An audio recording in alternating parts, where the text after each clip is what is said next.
Welcome back to In Focus with BOCRA, where I am with Mr. Maranyane, Director of Broadcasting and Corporate Communications, discussing cybersecurity, cyber protection, as well as the computer incident response team. Mr. Nyelesi, welcome back. Thank you. Now, we were talking about the attacks that we get, and I want to now focus at individual level.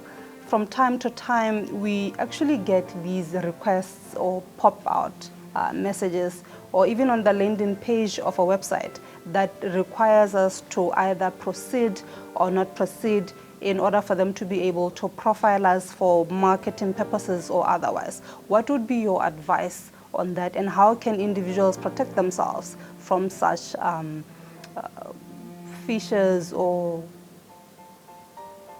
people who are providing internet access?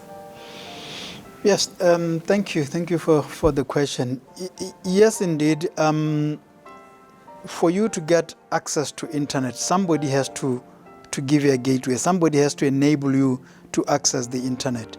And so depending on where you are, there would be various suppliers of internet or providers of internet that would then be asking you relevant questions just to ensure that at least they are dealing with a real person. Sometimes you get all those little things that ask you to fill in a question just to confirm that if indeed you are a person. What this actually means is that as individual users of the internet service, first of all, it reminds you to be vigilant. It reminds you that you should not be complacent. You should not rest on your laurels. You should be aware that there could be dangers in the area that you are going into. Therefore, it helps you to, first of all, to get your attention. And then it helps you to proceed with caution. By asking you those questions, it says that you must then proceed with caution. Because there is something called phishing, where you might be thinking you are going into a page for a particular company. Maybe you think you are going into a BOCRA page, and somebody has done something that looks like BOCRA, just stole the logo and used it to set up their own business meant for criminal activities. Similarly, you could be thinking that you are going into a page of your bank, maybe FNB or ABSA or Standard Chartered or any other bank. And then if you are not careful, you might be going into a similar page, but not the exact page. What you need to look out for there is what they call the certificate that has logged that particular page. If you look at the address, where you type in your address, and if you click on the address, there normally would be a little padlock that comes out there that shows you that this page is secured, and then it shows you the certificate identity. You can actually click on the certificate that shows you this certificate was issued by who. Is it still authentic? Is it still valid? And then you know that you are now dealing with an authentic page. But like I've said previously, as individuals, we need to be extra cautious when we are using the internet. One other thing is you must avoid running after those things that look too good. If somebody says, or if a message says you have won money and you have never really done anything to win money, then you must ask yourself, why are you winning such amount of money? I know sometimes people believe in miracle money. There is no miracle money that you can find. At least you ought to have been to church, and somebody ought to have said something to you to expect some sort of email that can convince you. But otherwise, it says you have to be extra careful. But like I said, organizations also are expected to ensure that their networks are secure. They have to apply all the ICT tools that are necessary, like your antivirus software. Antivirus has to be done and regularly updated. Similarly, they have to ensure that there are backups of their data and things like that. But the biggest weak link, as they say, is always rest with individuals, not so much with the ICT equipment, but the individual users, because we get complacent when we use them, when we get excited, and we forget to look after ourselves. But remember, in the physical world, we don't make the same mistakes. You don't leave your house before locking it.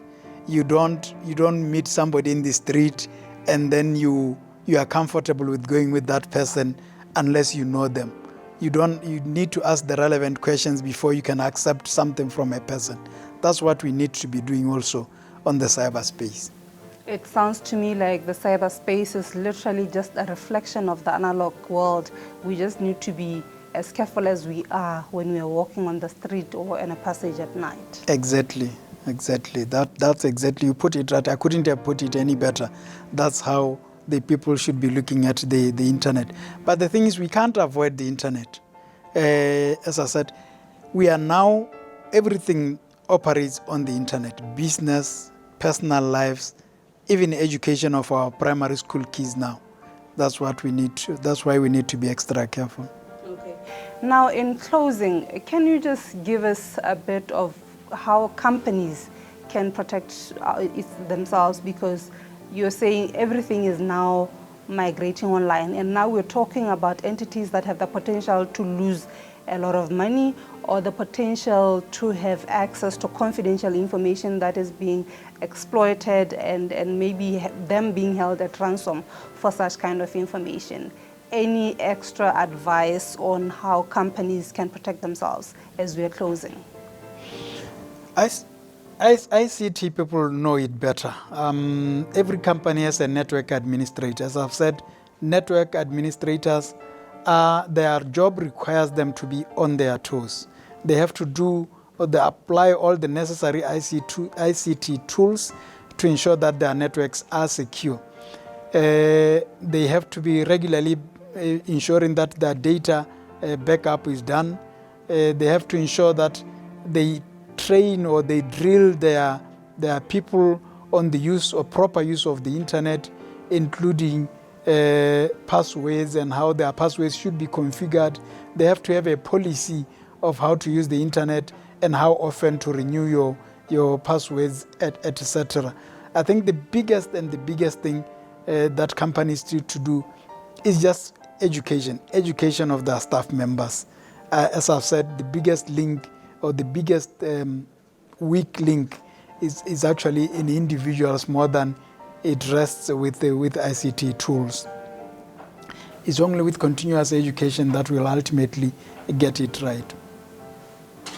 Thank you, Mr. Nyelesi. So it sounds to me like companies also have to, in addition to other exercises that are being done, ensure that there's education, ensure that there are cyber drills, ensure that the employees are actually more prepared to deal with cyber attacks and up the cybersecurity. That was Mr. Aaron Nyelesi, Director Broadcasting and Corporate Communications, and I'm your hostess, Masal Jeremiah. Good night.